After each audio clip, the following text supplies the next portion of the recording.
Well. Hello, my beloved friends. Hello, welcome back to my channel. Welcome if you are new. Today we are just going to be talking about some of the books that I have recently read. Because it is the middle of August and I haven't really kept up with the traditional wrap-ups, mid-month, whatever, we're just going to do a recent reads video and talk about the last, I believe, 10 books that I've read. Give you some reviews, give you some opinions, and some, hopefully some in-depth thoughts.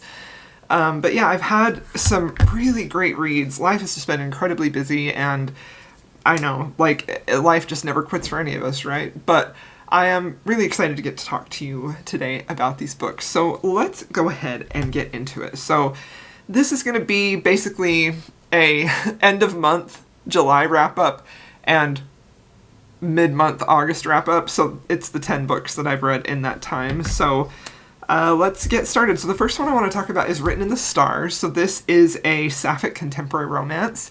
I have a full in-depth review on my Patreon. I did this for a couple of videos I was doing on my Patreon, and I found this online quiz that basically was like, we're gonna pick the perfect book for you, and it was free, so you know, it's not like getting specific for me, but I was still curious and wanted to try it, and I do feel like it just generated very popular books, which is fine, but I hadn't read this one. This was the book it picked for me, and I really didn't love this book a whole lot. And honestly, I actually was trying to remember, did I give this book 2 stars or 3 stars? I just went through, okay, I gave it 3 stars. I just went through all of my Goodreads books that I had read to like refresh my memory of them. Okay, I gave this book 3 stars. This is sort of pitched as a Sex and the City, Bridget Jones's Diary type of mashup, but make it sapphic. And I will say the things that I really liked about this was the writing style. I thought it was very readable. It was very consumable. I also feel like one of the big positives for this book is that it was super steamy. And I feel like in a world of sapphic romances that often are a little on the chase side, it was really wonderful to see how beautifully passionate that this book was. And I thought that was a win, honestly. However, for my own personal enjoyment, I do feel like that kind of was the leading and guiding force in the relationship. So because this is a fake dating situation, you know, it does fall into that trope of, well, we have all this physical chemistry, so let's just rely on that, and then eventually we'll fall in love, which that's not always going to work for me. Because for me personally, I need to see there's other reasons they're falling in love than just great bedroom chemistry, you know? So this book begins with our 2 main characters on a blind date. They've been set up by family members and friends, and they meet at this restaurant, and from the get-go, it pretty much has a really negative tone. We have one part of the couple who is like a social media astrologist, and she is a little bit whimsical, very happy-go-lucky, you know, like she's the sunshine in this pairing, and then we have the other girl, and she would be the grumpy part, you know, so she is an actuary, she has a very logical job, she really kind of leads with her brain first, whereas our other character, she leads with her heart. So they don't have a great first date, even though our astrologist character, like, she really wants it to work out. And she overhears the other character, I know, I should have checked their names. I know one of them is Darcy. Okay, so Darcy is the actuary, Elle is the astrologist. Apologies. So anyway, eventually they go home that night. Elle ends up hearing something that's pretty hurtful that Darcy says about her that she did not intend for Elle to hear when she was talking to somebody else. And Elle kind of goes away a little bit brokenhearted. So anyway, Elle is actually working with Darcy's brother. That's how they got set up.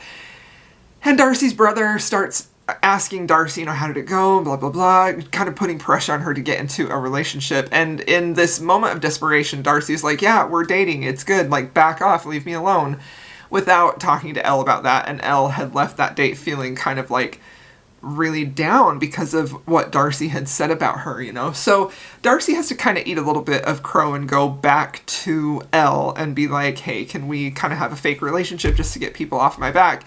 And Elle, being the sweetheart that she is, she agrees. And so that's the beginning of their fake relationship, right? So I liked the setup. I loved the setting. I thought it was fun. I do think the characters were good. Honestly, there's a lot about this book to like, right? And even though I said I had a few problems with it, that's not mostly why I gave it 3 stars. To me, this book just really didn't work as an enemies to lovers. because one, I didn't feel like there was a really solid reason why Darcy disliked Elle so much, other than the fact that she was a sunshine character, and she's like, why? Why? You know, you're missing the cynicism that grown adults have in this world. And Darcy was just flat out mean to Elle for a lot of this book. She was insulting. She hurts her feelings in pretty much every way right from the get-go.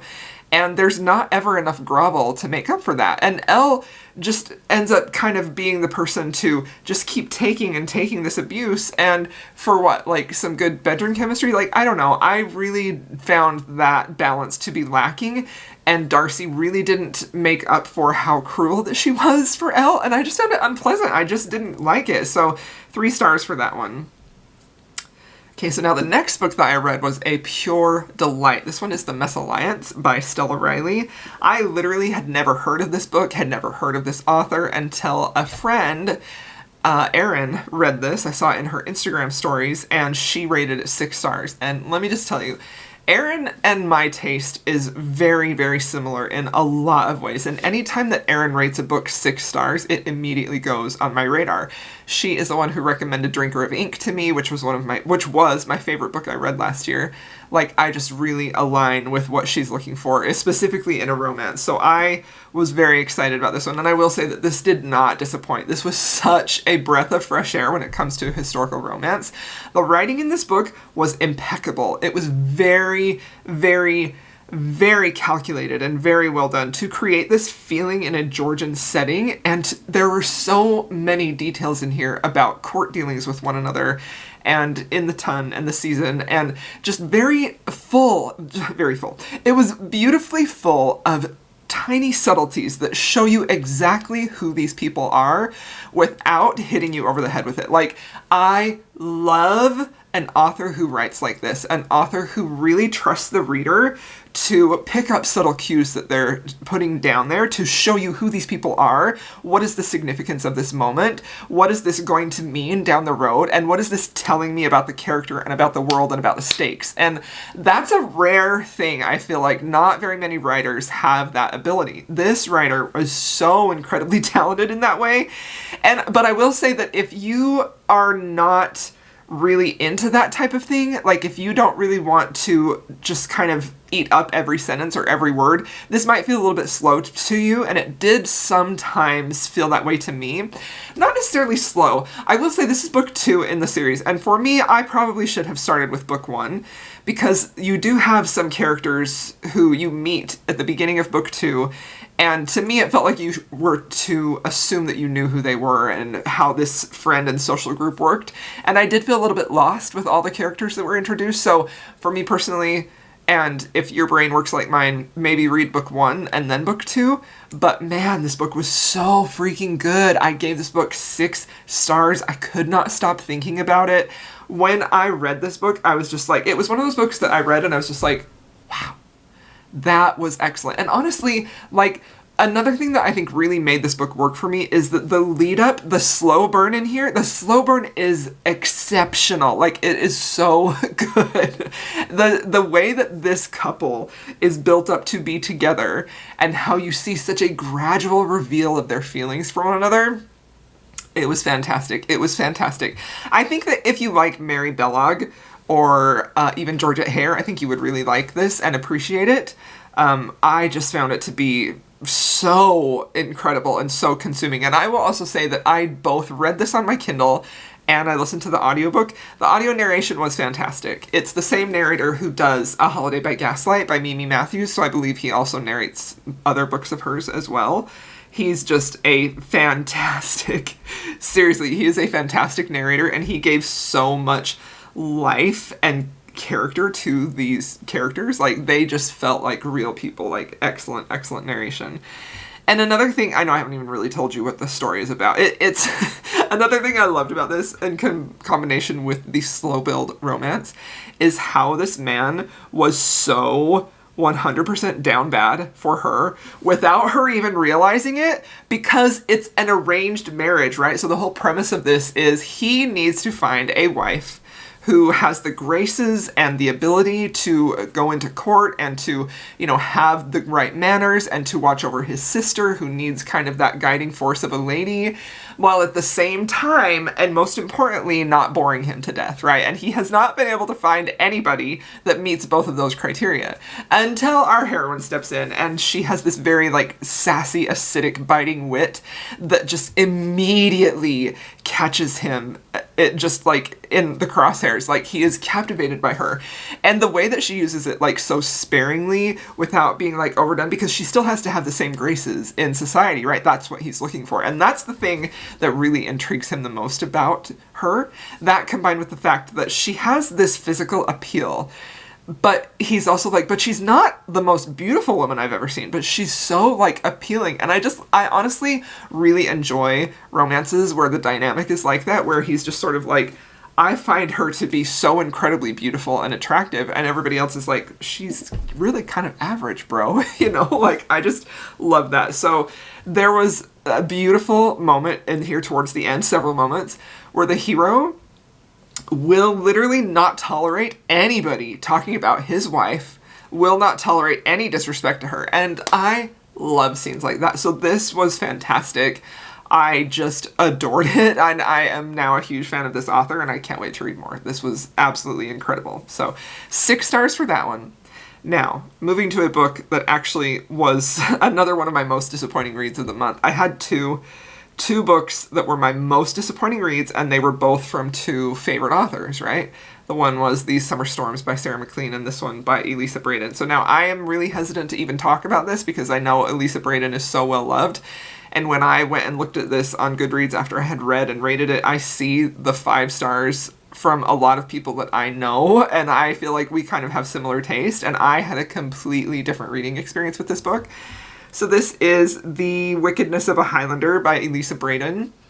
It's book 4 in her Highlander series, which I honestly have loved. I've liked that better than her other, just the Regency, I believe it's Regency, historical romance series. But man, this book really didn't work for me for a couple of reasons, right? And it mostly centers around the hero. This is a book that we've been waiting for, that we kind of knew was going to happen, because this heroine is the sister of the man who ruined the family.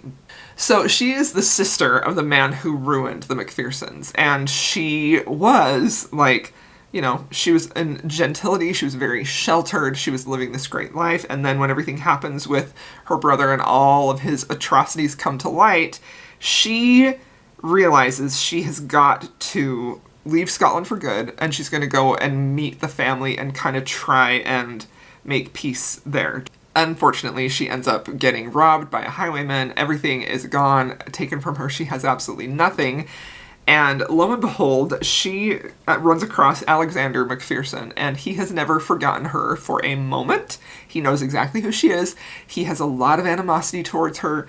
And so he realizes that, hey, she needs money. She's destitute. I have it in my power to help her, to ease her burdens, but I'm going to make her pay for it, right? And he does. He definitely does. So he kind of hires her almost as like a maid, I guess, and all of these very, very unpleasant things that he has her do, like scrubbing floors and, you know, like every task that would have been beneath her in a previous life, you know, before everything about her brother came out, he's kind of relishing getting to watch her do these chores.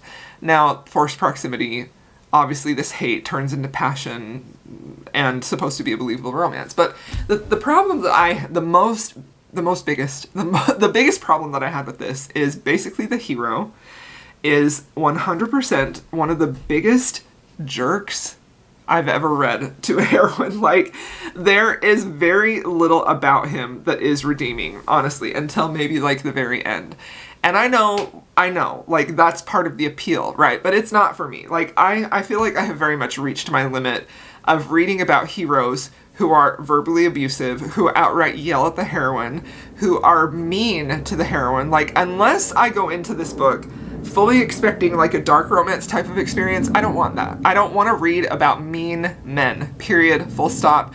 I don't want to read about it in my romances specifically. I don't want to read about this man yelling at her. And it makes it even worse in this book for me because she is so, like, sweet and kind, and she just takes the abuse, she takes it, and the hero knows that she has been abused by her brother, and he continues to carry on that verbal abuse to her, to just demean her, to yell at her, and I just found it to be unbearable. Like, I literally almost DNF'd this, and if this hadn't been an audiobook, and if it hadn't been on my TBR for so long, and if it hadn't been from an author that I had previously loved, I would have DNF'd it. And I honestly kind of wish that I had, because I gave it 2 stars.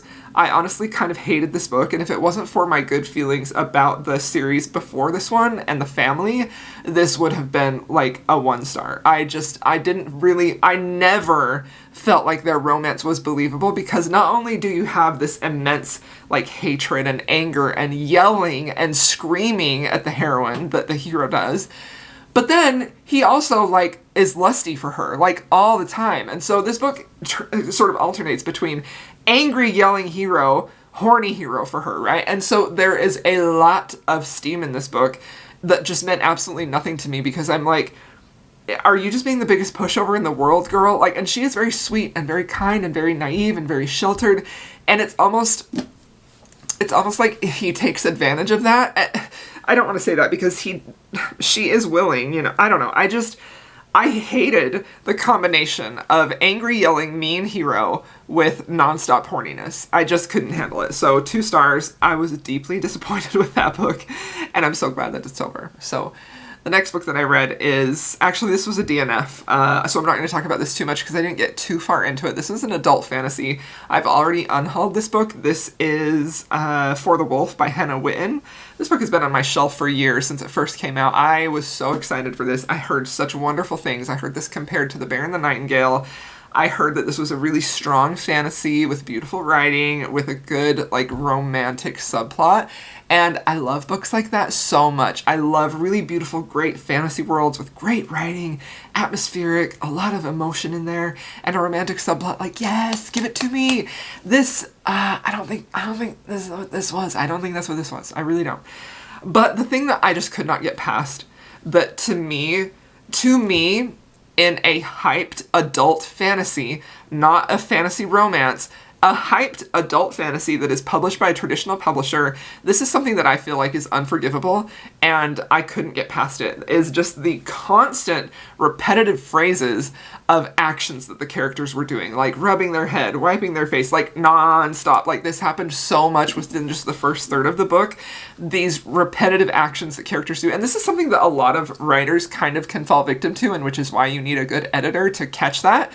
Because it's something that, like, an author's tick that they kind of develop for this character. But it was so overdone, it was so overused, it was so inessential that it really gave the whole book this tone of being unpolished.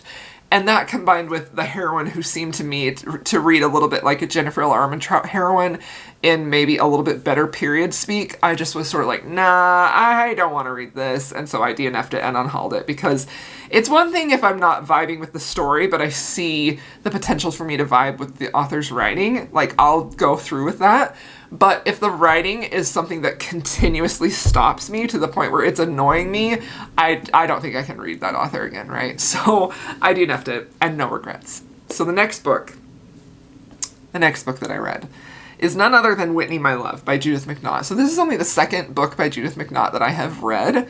I read, I believe, Something Wonderful earlier this year, which was picked by Susan, a patron for my Patreon book club. Absolutely adored it. Instantly became a fan of this author's writing. Her writing is so incredibly good, and I hope that I'm making it clear when I talk about the author's writing, the whole point when I say her writing is good is that it gets me to feel what the story is about. It helps me to feel about the characters. It helps me to feel something strong about the book in a really positive way, right? It's not just to have good words on a page or whatever. I know I've talked about that before, but if you're new here and you're just happening along this and I keep saying good writing, bad writing, maybe you're wondering, like, what's the big deal? But good writing is something that gets you to feel the story that the author's trying to tell you, right? And so that's exactly what I feel like is Judith McNaught. Her writing is sparkling, it's fresh, it's witty. She has such a great grasp of her characters. She is really great. Even just in the 2 books of hers that I've read, she does such a great job of differentiating, like, her heroes and heroines. Like, they're not the same one. I feel like too many authors who are successful, especially, they can fall into that trap of writing heroes and heroines who feel the same.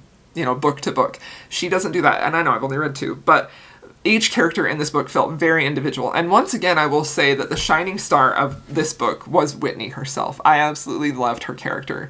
She can be insufferable at times. She starts the book as a young girl. She's a little bit silly. She's kind of doing some things that are embarrassing to her family, and she's doing things that are not great for her potential coming out years and finding a great match. But you can see that she's so true to who she is and true to her heart and true to everything. And so it makes it made me, the reader, feel a little bit sympathetic with some of the choices that she made, So Whitney has this huge, gigantic crush on Palphreyman, and she's a young teenager, and she believes that she's going to marry him. And he kind of, eats up the fan adoration with a silver spoon, but at the same time, he doesn't really ever consider that, I would actually marry her, right? She is to the point where she's embarrassing her father so badly that he sends her off to France with her aunt and uncle, and they're potentially going to raise her and turn her into this great lady. So when she's over there in France, she develops such a beautiful relationship with her aunt and uncle. She just really loves them, and they love her, and it was one of my favorite parts of the book. And when she's over there, she figures out how to act in society. And she does it in such a way that it never diminishes who she actually is. She still stays so true to herself, but she learns how to behave around others. She learns how to sort of work the crowd and fit into that group and play the game while still maintaining she is who she is. And I just love that about her. She turns into this big, beautiful woman. Not big. She turns into this absolutely beautiful woman. And she has a meeting with the Duke of Claymore, who she doesn't realize that's who he is. He is this extremely powerful man, very, very wealthy, very highly sought after, but he is definitely a bit of a libertine. He is known for having a lot of mistresses and seducing them and then kind of just letting them go. And he, of course, meets Whitney at a masquerade, and he is 100% taken with her. And initially, his interest in her is very superficial. He just wants to claim her, to own her. He sees her as this wild spirit that he wants to tame and control. But then it develops into almost an obsession level of thing where he wants to own her, to keep her as his, and to not let anybody else have her, right? And it can be every bit as toxic as that sounds, right? But I don't really mind that, because it made for an interesting story and reading experience. And I will also say that I did read the Kindle version of this, which I believe has been cleaned up from the original version. So I'm not entirely sure what was cut out of that, but I do know that a lot of people don't like this hero at all. And I can kind of get the gist of what he may have done just from what I've read in this and who I know his character to be. He definitely is the type who will force Whitney to do what he wants her to do. And because he is so powerful, it's very believable to the reader that, he would be able to do that, right? But I just adored this book. I loved the intricacies of the character. I loved the way this was developed. I think that this book was worth every single page length. It was so incredibly captivating. I loved watching the characters. I did really enjoy the romance, but I would be lying if I said that was the thing I loved about it most, because it wasn't. It was the characters. I just love all of the characters, the aunt and uncle, the side characters, Palphreyman and Whitney. It was fantastic. I truly, now I've only read 2, I know, but I do see the hype and why this author is so well loved, because she is truly excellent. And her romances are great too. I'm not saying that they're not. But to me, I feel like what I'm really valuing about her is, her beautiful writing, her sharp writing, the way she progresses the story, and specifically her heroines. Her heroines are incredible, but all of the characters, they're just amazing. So 5 stars for that one. I absolutely loved it. Okay, so now this is the last book that I read in July, and it is Like No Other Lover by Julianne Long. This is the book 2 in her Pennyroyal Green series, and I liked this one better than book 1, which I gave 3 stars, but still, this book is not wowing me in the same way that the Palace of Rogues did. I still feel like that's the better series, personally, in my opinion. But I see what she's doing here, and it does feel like she's gaining a bit of momentum with this series, though we're only on book 2. So this one is essentially about our heroine, who was the belle of the ball. She was the sparkling diamond of the season, right?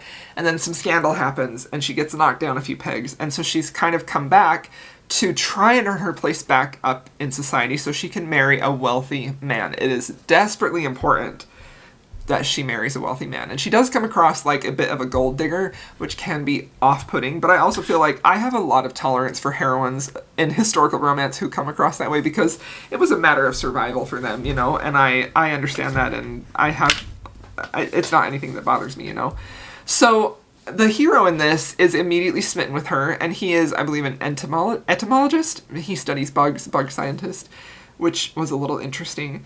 And he is very smitten and very taken with her. So this is another example of a romance where it starts with characters who you think you know, right? You think you know the money hunter heroine who had some scandals. She's trying to land a really rich, wealthy man, and you think you know this nerdy scientist who studies bugs and is a little bit awkward and is very taken with this gorgeous woman, but really you don't know exactly where Julianne Long is taking you. Like, she takes you on a journey with these characters, and she did such a good job of unraveling their layers and showing you who they are and what their motivations were, and I just love that so much. Like, I just eat that stuff up. All along the way, she's building up the romance, like, very gradually. Sometimes very quickly, but also the romance itself gradually, you know? So I like this one a lot better, and I do see the potential for this series, but this still wasn't a favorite, and I still don't love this series as much as The Palace of Rogues. And it's probably unfair of me to keep comparing those, but, like, I can't help it, okay? So I gave it 4 stars. And, yeah, I think that's pretty good. Okay, so now the next 2 are the first books that I read in August. And let me just tell you guys, I friggin' loved these. I loved these so much. I loved these. So I read The Wolf King and The Night Prince, and I wasn't really sure how to feel about these, right? I will say that The Wolf King has sat in my Kindle. Like, I bought it when it was on sale for like $1.99, what feels like a year ago. I don't know. It's been just sitting in my Kindle for so long that I kind of forgot. I completely forgot that I had it. And I also, like, couldn't remember if this, because it has a cover similar to an adult fantasy that also has wolf in the title, and I'm like, is this the fantasy romance or is this the adult fantasy? I couldn't remember. Until recently this year, a few months ago, I saw Sam from Sam Reads a Little talk about this book, and she just raved about it and loved it, and I was like, you know, I haven't had great luck with fantasy romance this year, like, at all, and I would really like to, so I thought I would give it a try. So I did the audiobook for books 1 and 2, and I loved them. The audio narration is fantastic, especially for book 2, because you have 3 voices, and one of the male narrators, I think his name is Sebastian. Oh my gosh, he's one of my favorite narrators ever. Of course, Shane East is wonderful as well, but I absolutely loved these. I gave them both 5 stars. I thought they were so fun. Now, that's not to say that they're perfect books. There is a little bit of a drag with pacing in book 2, and I think that there was also a little bit of a slow time in book 1 as well, and I think that could just be this author's writing style, where she's trying to get all of the plot to make sense for the ending of her books, you know? Book 1 ends on a pretty big cliffy, and book 2 actually kind of does as well, but man, I became obsessed with these books. I read them very quickly, couldn't stop thinking about them, absolutely loved them. These are definitely these are definitely my favorite fantasy romances I've read this year. Can't wait for book 3. Just, I love these. You know, they have a ton of reviews or ratings on Goodreads, and to me, this is one of those series that does live up to the hype. Like, I had a great time with this. It is basically about werewolves, and Shane East has a Scottish accent, and he is the werewolf, which absolutely loved. And it's basically about a human princess who is kidnapped by an alpha wolf one night when she ends up seeing this werewolf cub, teenager, and he's about to be killed, and she steps in and saves his life, and then the alpha wolf sees that, and he immediately becomes captivated and entranced with her, because he was actually supposed to kill that teenage wolf. And when he sees her take mercy on him, he is just, like, struck. And so he kidnaps her, believing her to be who's going to save the werewolves, that there is some danger involving, like, the werewolves are doomed, right? And then, you know, they're in forced proximity, they're traveling together, and a romance develops, and it was so beautiful. Like, I loved the romance in this. I loved it so much. I loved these 2. I loved the slow burn element. I love a werewolf romance. This had a very good feel. Book 1 had a very good feel of a Highlander romance for me, and I just loved it. I thought it was great. I liked the world building. It wasn't anything too complicated. I feel like the way that it was introduced to the reader was, you know, it was good. It was easy to understand. It didn't feel like a huge info dump. There are some info dumps, of course, but I just enjoyed this. I thought it was so much fun. Now, book 2, The Night Prince, the stakes get a good bit higher. And we have some complication of a 3rd male character, hence the addition of the narrator. And things start to be a little problematic because his life ends up tied to the heroine's life because of something he did in book 1, right? So there is the feeling of a love triangle in book 2, which I know isn't going to work for everybody, but I was living for it. There was so much tension. There was a good amount of angst. There is a good amount of who is she going to end up with that just really 100% worked for me. Like, I just loved it. It was a little bit of drama, and I ate it up. And I also really liked the addition of the werewolf lore that was added in book 2. Like, that's something that I think this author did a really good job of, is the werewolf lore and werewolf politics. Like, it's something that feels familiar, but she gave her own spin and twist to it, which made it feel just a little bit special and a little bit unique, and I just loved it. So yeah, I had a great time with those. I really enjoyed them, and I gave both of them 5 stars. And honestly, I could reread those right now and be completely happy. They were so fun. I haven't had that much fun reading a fantasy romance. I don't even remember. Probably House of Bane and Blood. That's the last one that I remember just having so much fun reading. So yeah, I love this. If you really love the idea of a werewolf romance in like a historical Highlander setting, like, you gotta check these out. They're so good. I enjoyed them. And again, the narration, excellent. Audiobooks, highly recommend them. Okay, and then I read One True Loves by Taylor Jenkins Reid. Okay, so I have only read, this is only the 3rd book, right? No, 4th. This is the 4th book I've read by Taylor Jenkins Reid. I've read Evelyn Hugo, absolutely loved it. One of the most beautiful books I've ever read. I read Atmosphere just last month, was my favorite book of the month. Absolutely loved it more than Evelyn Hugo. I was so obsessed with that book, I read it 3 times in 1 month. That's right. I love that book. I love Atmosphere. And then I read After I Do, I believe, about a marriage in trouble, and I didn't care for that. I gave it 2 stars, right? So I had 2 stellar reading experiences from this author, like, so stellar. When I finished Atmosphere, I literally was just shook. Like, that book moved me so deeply. It made me feel so many things. I thought it was just one of the most beautiful stories. I loved it. I couldn't stop thinking about it, that I was like, I have got to read more from this author now, you know? So One True Loves is the one with a woman who is married to her high school sweetheart. He goes on like a helicopter trip the day before their anniversary, and there's an accident, and he ends up missing. And she doesn't know if he's alive or dead, and some time passes, and she finally feels like it's time to move on. And she ends up falling in love with the boy who she could have fallen in love with before she married her husband from high school. And so it's basically a story of, can you actually have 2 great loves in your life? Can you fall in love twice? And I just found this book to be so beautiful. Really so beautiful. Like, when I initially rated this on Goodreads, I gave it 4 stars. But when I actually go back and think about it, like, as I do sometimes in my videos, I think it actually is a 5-star read for me. Because there were so many beautiful emotions captured in this book that feel like they're just so applicable to real modern life, regardless of the fact of if your husband ended up missing and you fell in love with another guy and then your husband come back. Oh yeah, I forgot to mention that, right? So she falls in love with the boy who she met before she fell in love and married her husband. She falls in love with him. And then her husband shows up alive. He survived, right? And so now she has to choose between, what do I do? Do I stay who I am, this changed woman? Do I stay living this new life? Because she's engaged to Sam, is his name, the man that she fell in love with after her husband disappeared. You know, and she largely, one of the things I really loved about this book, I'm sorry, my thoughts are so like incoherent with this because I just feel very emotional about it. One of the things I really loved about it was how beautifully it captures the different phases of our life. And I think that this is a really excellent look.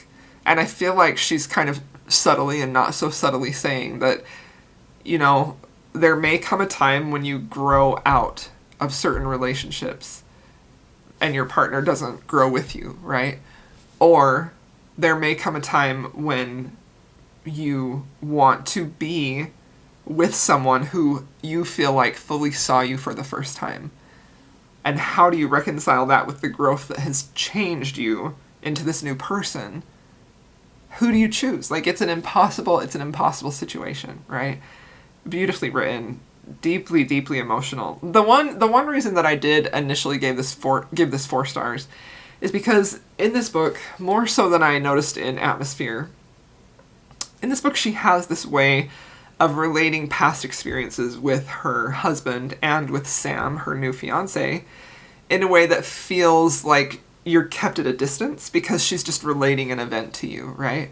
You're not there in the moment, you're not seeing it. And I think that she does that for a couple of reasons, and I think one of them is because you're in the character's head as she's reflecting about that. So she's recalling this, it's a memory, and you're just experiencing her recollection of it, so you're not actually seeing it in the moment.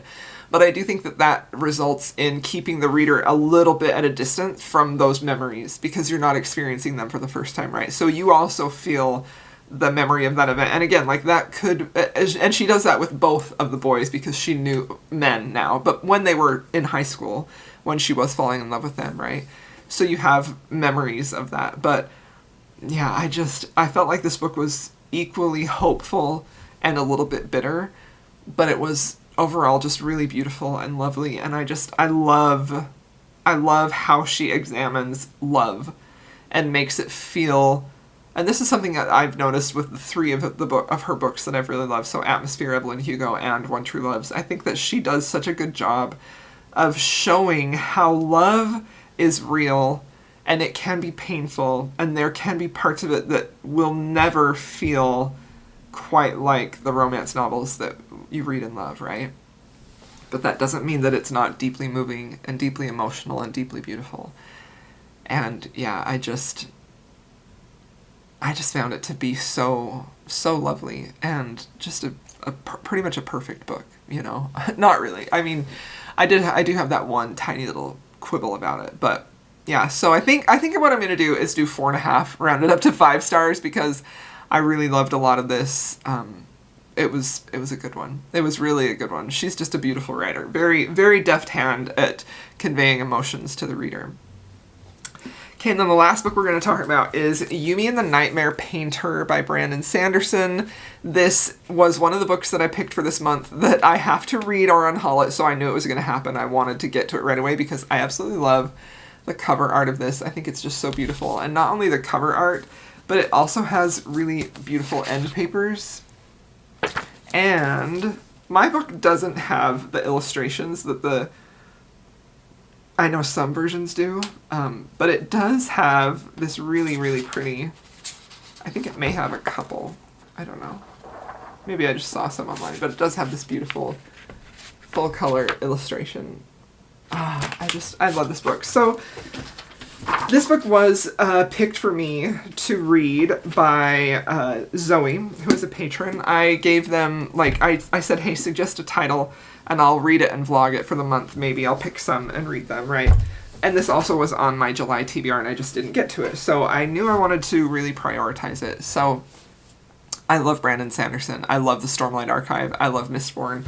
I've read a lot of his books, right? And I was really wanting the comfort to, like, the Cosmere is very comforting to me. It feels like coming home in a way. And so I knew that's what I was going to get when I opened this book. And I gave this book 5 stars. I loved it. It's so beautiful. But I didn't always love it, right? So this book has something, probably my least favorite aspect of Brandon Sanderson's writing is a certain type of humor that he writes that feels very like teenage boy. It's a little bit of body humor. It's a little bit inappropriate, not too bad. Like, there's much worse in adult fantasy, you know? But it's a little cheesy, it's a little corny, it's a little just not my favorite, right? Like, the book that I always think of when I think of this type of humor Brandon has is Edge Dancer. I just don't like that book at all for that reason, because it's just full of that, right? So this book, both of these characters, mostly Nightmare, mostly Painter has that quality of humor, right? And so I found myself kind of being a little bit annoyed until I got into the meat of the story. This book is really beautiful. It's set in the Cosmere, and it's basically about 2 people who are from different worlds, and they somehow end up sharing a body together. And they are fighting nightmares in one sense, and in another sense, they're trying to save their other people. So there's this whole conflicted purpose the two of them have while they're sharing one body and they're getting to know one another. And it's a very beautiful, slow burn and romance. And Brandon Sanderson himself said that he wrote this sort of like as a love letter to his wife, who he loves so dearly. So he actually dedicated this book to his wife. It says, "For Emily, who for some amazing reason gives me her love." And then in the acknowledgements, he talks a lot, in the postscript even, he talks a lot about his inspiration for this, how it was like video games, how it says this is his personal favorite of the secret projects. This is one of the secret projects that he wrote that year and had the Kickstarter for that like impressed everybody in publishing, right? He also says this book in particular felt like a special gift to my wife, who is often encouraging me to feature more romance in my novels. Like, I just, honestly, like, all of that combined with how this book feels so much like it's a love letter to being a creative person, to being an artist, to being a physical, like a painter or a drawer, or any type of physical artist, or like a music artist or a storyteller. Like, it feels like a love letter to how important creative arts are in our lives, both for the people who are creating them, but specifically, and I think this is so powerful, specifically to the people who consume that creative art, and how absolutely vital that is to our life. I feel like so passionate about this. I'm an artist by trade, by profession, and I feel so deeply about how important art is. Obviously, like, I'm sitting here talking about books.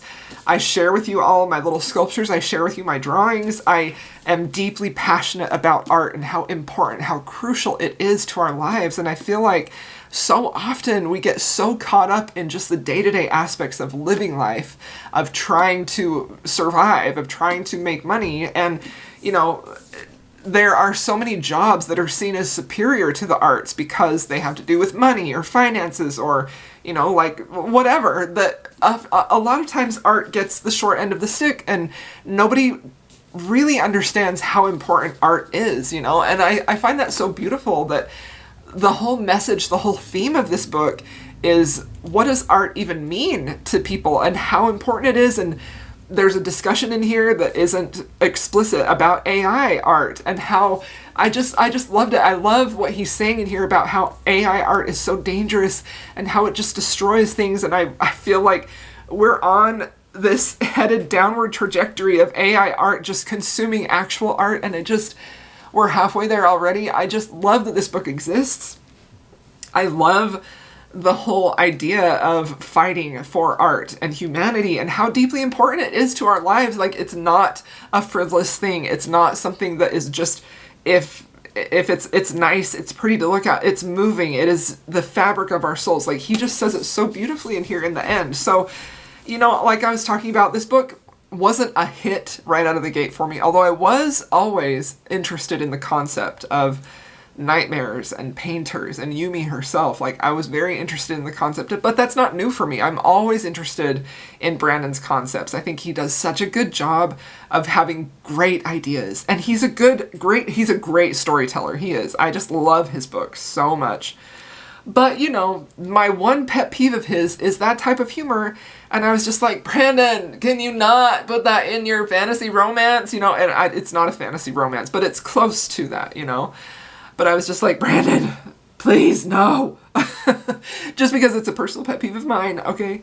But over time and trusting him, and the characters grew on me. It was so beautiful. I just loved it. I loved everything about it. But once again, the ending of this just really hit me because there are some plot reveals and twists that I didn't see coming. I probably should have, but I didn't, because it's Brandon's books, and I'm sure he put breadcrumbs in there too, but he's also just so clever with his plots and stories. But the emotional connection, not just the plot element, but how that connects to the characters and what that means for them and what that means for their love, like, it was so beautiful, you guys. This is going to be one of my favorite books of the year. I loved it. I thought it was so good. Like, I also feel like if you haven't read any of, like, so the Cosmere, if you don't know, it's basically an interconnected world. So a lot of his books, almost all of them, are connected in this universe, in this world. It says here it's a Cosmere novel. So if you aren't familiar with his worlds at all, I do feel like this is a book you could read individually and still not feel too lost. I think he always does a good job of giving you just enough information to get you invested and help you to know what's going on. But it was also fun to read this as someone who knows and loves the Cosmere and knows the different characters and knows the different creatures. Like, that was also really fun in here. But yeah, I can't say enough good things about how powerfully moving this was on both a human and emotional level, with their romance, with their relationship building and developing, with the connection that they had with what happens at the end of the plot, but also with what he's saying about art and how vital, truly vital, life-saving it is to people. And I know I'm not the first person to say this, obviously, but think about how you feel when you're reading a book. Doesn't that feel vital to your soul? And the whole idea of AI art, AI writing, coming in and taking that over, it just fills me with such a deep, sinking sadness that I can't explain it away. While at the same time, I recognize that no AI, no computer would ever be able to replicate what Brandon did here with how it made me feel. But also feeling like, I know there are people out there who don't care. Anyway, I love this book. I thought it was fantastic, so 5 stars for me. So yeah, there you have it. Those are the books I have read recently. A special shout out to my patrons for some of the books they picked for me to read. I know I didn't mention all of them. A lot of the books that I read were picked by my patrons. Maybe not a lot. Yeah, well, there were at least 1, 2, 3. There were at least 3 of the 10 that were. But yeah, and I'm so grateful for all of you who are watching these videos. I'm grateful for your comments. I'm grateful that you put up with my very erratic schedule lately. And yeah, just thanks for being here. If you have made it this far, please feel free to leave me a pink or blue heart, and I will see y'all in my next video.